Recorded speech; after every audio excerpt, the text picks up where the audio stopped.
जमा माली साल का इकोनॉमिक सर्वे कल पेश किया जाएगा। माली साल 2024-25 में माशी तरक्की की शरह 2.68% रही।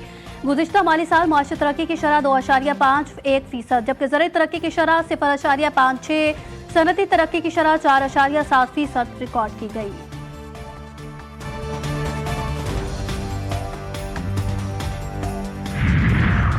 ईद कुर्बा का दूसरा रोज सुन्नत इब्राहिमी की अदायगी आज भी जारी। शहरी छोटे बड़े जानवरों की कुर्बानियों में मसरूफ खवातीन ने भी किचन का महाज संभाल लिया। घरों में कलेजी, कीमा, बिरयानी और कौरमे की महक ने फिजा महका दी। कहीं हंडियां चढ़ी है तो कहीं मसालों की खुशबू हर कोने में रच बस गई। मेहमानों की आमद, पकवानों की तैयारी और घरों में चहल पहल उरूज पर।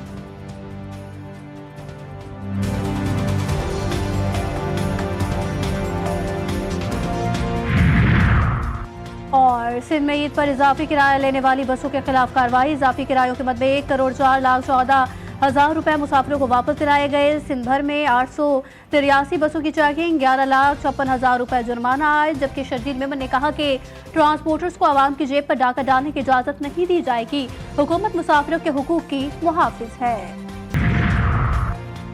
पाकिस्तान का सिफारती वफ्द दौरा अमेरिका मुकम्मल करके लंदन पहुंच गया। वफ्द बरतानिया में भारतीय जारियत पर आगाह करेगा। वाशिंगटन में पाकिस्तानी पार्लिमानी वफ्द की भारत को फिर मुज़ाकरात की दावत। बिलावल भुट्टो ने कहा कि भारत से तमाम मामलों पर बातचीत के लिए तैयार। भारत के जो भी तहफ़्फ़ुज़ात है वो हमारे साथ शेयर करे। भारत पानी को बतौर हथियार इस्तेमाल कर रहा है। 24 करोड़ पाकिस्तानियों का पानी रोकने का इक़दाम जारियत है। बिलावल भुट्टो ने अमरीकी टीवी को इंटरव्यू में कहा, भारत ने इंतहाई गैर जिम्मेदाराना सबूत दिया। भारत जानबूझकर ऐसी हरकतें करके जंग को हवा दे रहा है। अगर अब जंग छिड़ी तो सदर ट्रंप के पास उसे रोकने की मोहलत भी नहीं होगी। चटपटे पकवान जरूर खाएं मगर जरा संभल के। ईद की लजीज दावतें अपनी जगह, लेकिन सेहत का ख्याल भी जरूरी। माहिरीन सेहत खबरदार करते हैं कि गर्म मौसम में ज्यादा गोश्त खाना बदहजमी, गैस और दीगर मसाइल का बायस बन सकता है। खास तौर पर दिल, शुगर और दीगर दायमी अमराज में मुब्तला अफराद को एहतियात का मशवरा दिया गया है।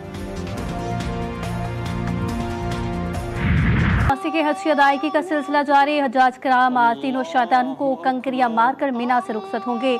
गुरूब आफ्ताब के बाद मीना में क़याम करने वाले चौथे दिन भी रमी करेंगे। हजाज कराम की वतन वापसी के लिए सऊदी अरब से परवाजों का आगाज 10 जून से होगा। दूसरे रोज भी मुल्क के बेशतर इलाके शदीद गर्मी की लपेट में। महकमा मौसमियात के 12 जून तक सिंध, जनूबी पंजाब और बलोचिस्तान में दर्जा हरारत 4 से 6 डिग्री ज्यादा रहने की पेशगोई। कराची में मौसम कदरे बेहतर, पारा 33 डिग्री रिकॉर्ड किया गया। वक्फे से तेज हवाएं चलने का भी इम्कान। रात के औकात में गिलगित बल्तिस्तान और बलाई खैबर पख्तूनख्वा के चंद मकामात पर बारिश मुतवक्के।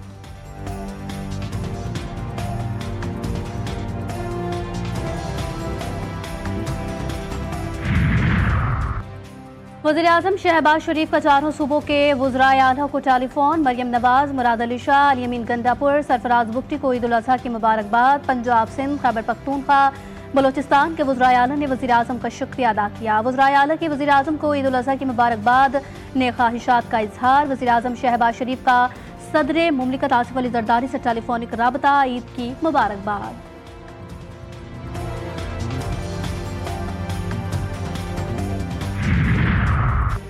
वज़ीर-ए-आज़म शहबाज शरीफ का ओमान के सुल्तान से राबता, ईद की मुबारकबाद। ईरानी सदर को भी टेलीफोन। शहबाज शरीफ का ईरानी सुप्रीम लीडर आयतुल्लाह अली ख़ामनाई के लिए नेक ख्वाहिशात का इजहार। पाक भारत कशीदगी, गजा की सूरत हाल पर भी गुफ्तगू। वज़ीर-ए-आज़म का अज़रबाईजान के सदर से भी टेलीफोनिक राबता।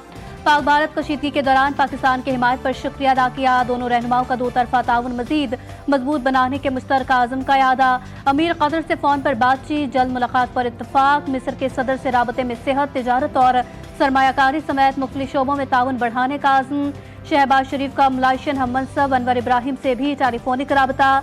मलाइशियन अवाम के लिए नेक ख्वाहिशात का इजहार। ताजिक सदर से राबते में ईद उल अज़हा की मुबारकबाद दी।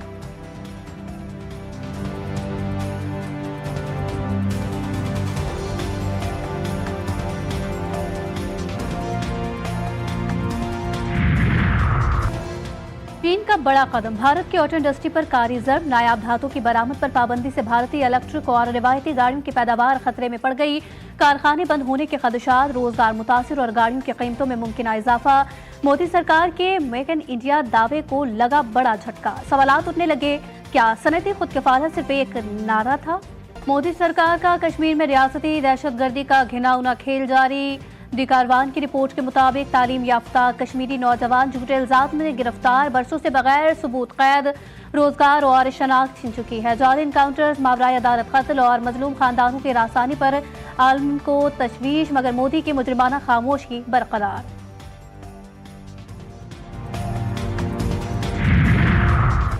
भारत में मजहब के नाम पर फ्रॉड का खौफनाक इंकशाफ। अयोध्या राम मंदिर के नाम पर करोड़ों रुपए का फ्रॉड, जाली वेबसाइट के जरिए प्रसाद की तरसील का झांसा देने लगी। अमेरिकी प्रोफेसर के नाम पर भारतीय शहरियों को लूट लिया गया। करोड़ों रुपए की रकम सिर्फ जाली तरसील पर खर्च हुई। हिंदुओं के मुकद्दस मौके पर फ्रॉड को रोकने में भारतीय साइबर सिक्योरिटी नाकाम। राम मंदिर की तकरीब शानदार, मगर पर्दे के पीछे माली घपले जारी। भारत में आज न देवी महफूज है न दर्शन।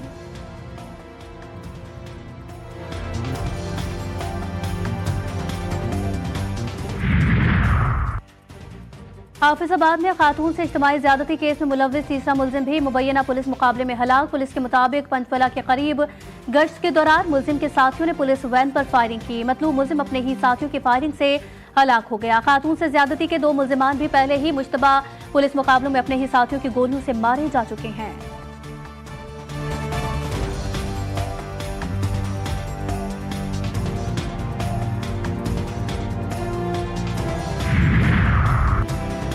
घोटकी में M5 मोटरवे पर मवेशियों से भरा मजदा उलटने से 3 अफराद जाम बहक, 4 जख्मी। जाम बहक होने वालों में मजहर हुसैन, जुल्फिकार और बिलाल शामिल।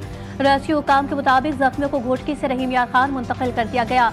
मवेशियों से भरा मजदा कराची से पंजाब जा रहा था। हादसा ड्राइवर को नींद आने के बाइस पेश आया।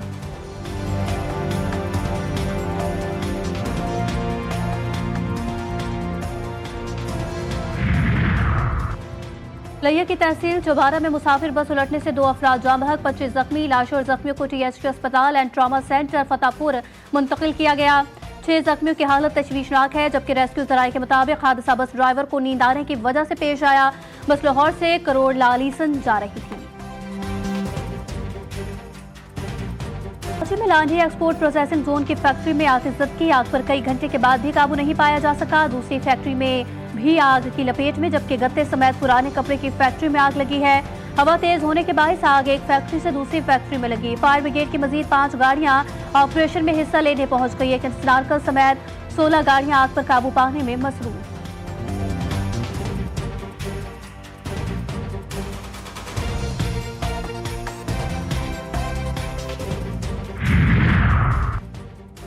सफाई मुहिम में पंजाब एक बार फिर बाजी ले गया। वजीर आला पंजाब की निगरानी में आलाइशें उठाने के लिए सूबे के 10 डिवीजन में ऑपरेशन क्लीन अप जारी।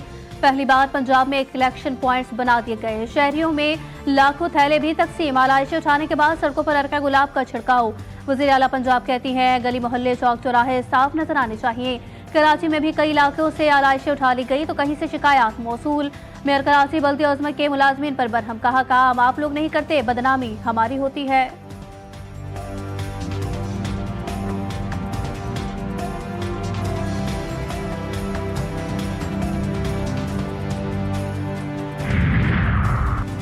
ब्रेन ट्यूमर खामोश मगर तबाहकुन बीमारी है। ब्रेन ट्यूमर जिस्मानी तकलीफ से कहीं बढ़कर मरीज और मुआलिज के लिए चैलेंज से मुतरादिफ है। वज़ीर आला पंजाब मरियम नवाज का वर्ल्ड ब्रेन ट्यूमर डे पर पैगाम, कहा कि खामोश बीमारियों के खिलाफ अवामी शऊर और आगाही की बेदारी ही असल ताकत है। नवाज शरीफ कैंसर अस्पताल कैंसर और ट्यूमर के मरीजों के लिए उम्मीद बनेगा।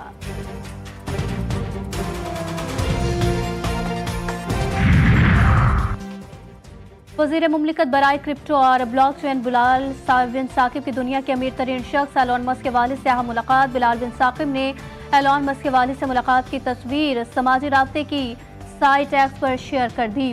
वज़ीर मुमलिकत के मुताबिक एलोन मस्क के वालिद ने कहा कि मार्केट में आखिरकार तेजी आ गई, इसे खराब न किया जाए। दुनिया चाहती है कि टेस्ला और ट्रंप एक ही ग्रुप चैट में रहें ताकि अमन और तरक्की मुमकिन हो सके।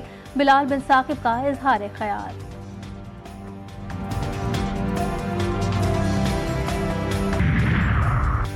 अमेरिकी सदर डोनाल्ड ट्रंप और उनके सबसे बड़े हिमायती एलोन मस्क के दरमियान तनाज़ा शिद्दत अख्तियार कर गया।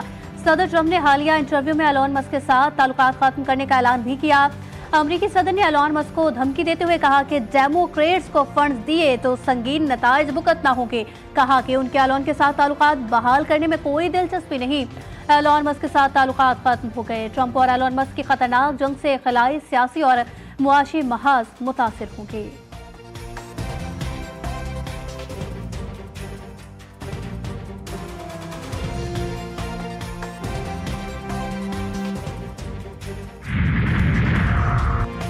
जोदीद क्रिकेट में स्पेशलिस्ट बैटर्स का फॉर्मूला नाकाम हो चुका। अब हमें ऐसे हिटर चाहिए जो कम गेंदों पर ज्यादा रन बनाए और सूरत हाल के मुताबिक खेलें। पाकिस्तान के white ball head coach Mike Hesson का स्पोर्ट्स वेबसाइट को इंटरव्यू। कहा, तीनों फॉर्मेट्स अब एक दूसरे से बहुत मुख्तलिफ हो चुके और हमें हर नंबर के लिए मुतबादिल ऑप्शंस पर गौर करना होगा।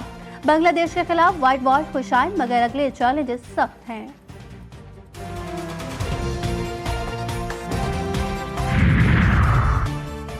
पाकिस्तानी रेसलर अतहर जाहिद ने भारतीय रियाकर को शिकस्त दे दी। 29 साल अतहर जाहिद ने भारतीय रियाकर सम्राट वृंदा को शिकस्त दी। अतहर जाहिद ने इंटरनेशनल रेसलिंग ग्रैंड इवेंट में अपने एजाज का दिफा किया। कहा कि काठमांडू में भारत के खिलाफ कामयाबी ईद का तोहफा है। भारतीय रेसलर के खिलाफ फाइट में भी जख्मी हुआ। इंटरनेशनल टाइटल जीतकर पाकिस्तान आ रहा हूँ।